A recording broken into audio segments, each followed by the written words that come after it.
Alright, it is finally time. Here are my impressions on the SnapMap and campaign footage reveal. So, for SnapMap, I really enjoyed the live stream. It was nice to see all the varied game types that was shown. We saw classic deathmatch, which did feel similar to the old Doom's multiplayer component, but I wouldn't like to describe it as classic deathmatch because the demon rune is still there and it looks like you're stuck with two weapons only again too.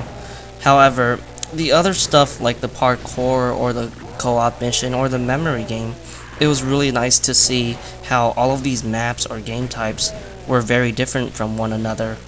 I liked how they even went in detail of how it works, showing off the triggers, the filter effects, and many more stuff. I even saw the YouTubers' first impressions on SnapMap too, and there hasn't been anything too different from what I saw from the live stream, although I did like how some of them used the BFG and it looks like a good successor to the old games. To sum up my thoughts on SnapMap, it looks like a strong built-in map editor with the game, but I wouldn't say it's like a real map editor compared to Doom Builder. I noticed recycled sectors while watching many videos from the big YouTubers, and I feel like people are going to have a sense of familiarity if there isn't enough preset sectors or facilities. It looks like you cannot change textures, although you do have filter effects of course, but like I said, if you're expecting SnapMap to be a real map editor, it's definitely going to disappoint. I also want to mention the Revenant AI in the live stream. It looked really awkward. He didn't seem as aggressive as I thought he would because he kind of just stood there for a couple of seconds and then finally attacks the player. I really hope the AI aren't like dumbed down in SnapMap where that's how the AI is going to be in the single player, because that just looked awful and awkward. With that said, I'm looking forward to see what the community is going to do with it and looking forward to the free updates too. It's also nice to see Tom Mustaine is working on Doom again because he used to make maps for various megawads and he actually did make maps for the official expansions for Doom 2.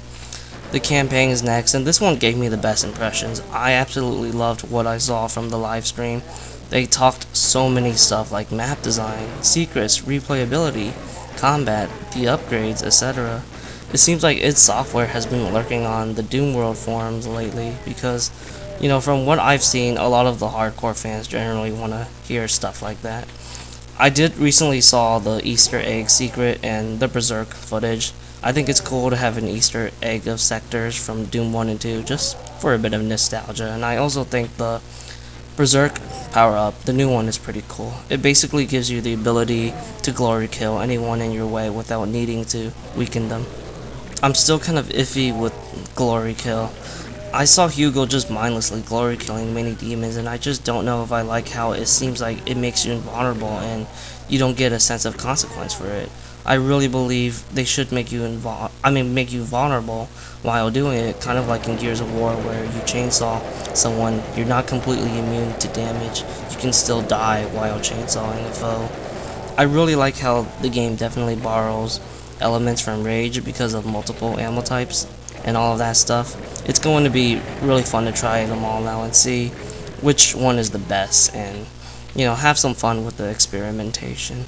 I also think the shotgun seems really weak because Hugo was trying to use it on the tougher enemies like the Hell Knight and Revenant, and it just seems so pathetic. It looks like this game will be similar to Doom 2 where the super shotgun might be the better shotgun in most situations, but at the early stages I do feel like the shotgun could be a competitive weapon due to the fact you're not going to fight a lot of tough enemies. I'm pretty concerned on how spongy the enemies are. Like I saw both from the live stream and GameSpot's hell footage where the Cackle Demon can eat 2 Gauss cannon shots and still live like no tomorrow, and that gun was very deadly in multiplayer. I also saw a moment where a Revenant can eat 3 rockets shots directly and it's not near death, so you can't glory kill it. I really don't know if I like the enemies are now really spongy, especially the Pinky. The Pinky can eat like 2 to 3 super shotgun shots, but if you go behind him, he's very weak. I just don't really like this design, especially when you look at the Pinky or Cackle Demon. You just don't expect them to take that many, type of damage or punishment, especially from like a Gauss cannon or a super shotgun shot. up close. I can understand for a Baron or Mancubus, but not for enemies like the Pinky or Revenant, Cacodemon, you know, those type of guys. I really don't know why they decided to make the enemies so much spongier for this Doom game.